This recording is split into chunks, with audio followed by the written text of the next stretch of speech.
Okay, so today we're doing a sous vide steak. I'm going to do it with a Talistan broccoli and béarnaise. I'm using my Anova sous vide. I've had it for a couple of years. It's pretty good. It's got Wi-Fi and Bluetooth, which I never use, but it's supposedly quite handy. So as usual, the monumental task of trying to find anything in my fridge, we have a steak. It's a nice ribeye. I got it from Tesco. Basically, when you're looking for a steak, you're trying to get the one with the best marbling you possibly can, which is actually really difficult in a grocery store, but you can do your best, and this one's okay. So first things first, massively salt your meat here. I know it looks like a lot of salt, but you just go for it. Just go to town, press it all in. If you're cooking it straight away, which most of you are, then yeah, really heavy on the salt here. It makes a big difference in your final flavour. Most of it runs off in the bag anyway, so don't panic. And then just vacuum sealing here. I've got a food saver, which I love to pieces, but you can just do the water displacement method, which is basically shoving it in a Ziploc bag in water and it squeezes out all the air. So don't spend loads of money just yet, but I do use my my food saver all the time. It's loud and exciting.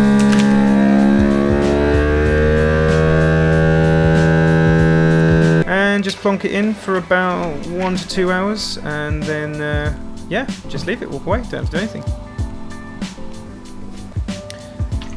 So at this point it's ready, and as much as it looks grey and horrible and anemic, it's actually perfectly cooked to your desired temperature. Okay, so next incredibly important step is you need to dry your steak. Pat it down with some paper towels. Basically you want to ensure that you get the crispiest of crusts. To do that, you just need to pat it and make sure that there's no wetness on the front of your steak, so that it goes into the pan dry and it's not boiling away.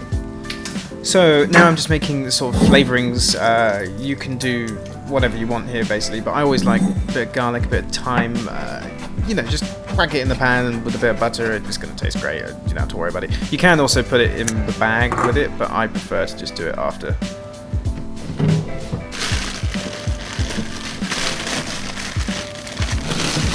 I grew this in my allotment actually. Yeah, it's pretty broccoli-ly.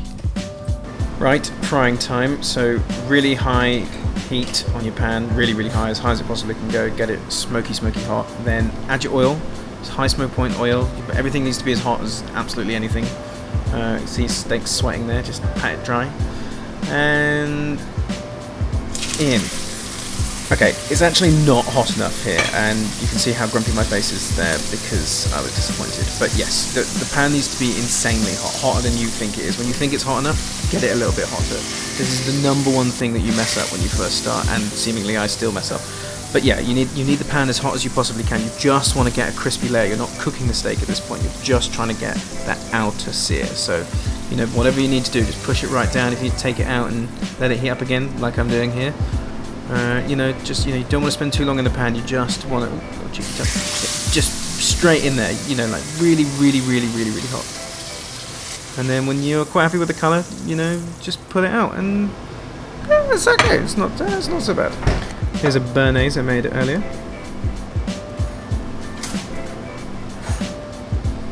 And I'm going to do some pretentious platey stuff that I don't really know what I'm doing, but let's see. I'll give it a go.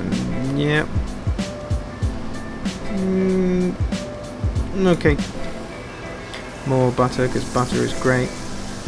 Just going to chuck in the other aromatics, and then yeah, the pan's off the heat at the moment. I don't want to burn the butter here. I just literally want to add the steak back in and just sort of rewarm it up and just give it a little baste and give it some flavour.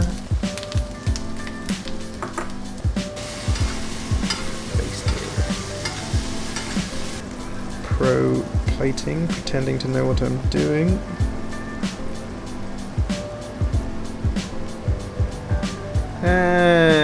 Sure, let's slice up this steak and see how it looks.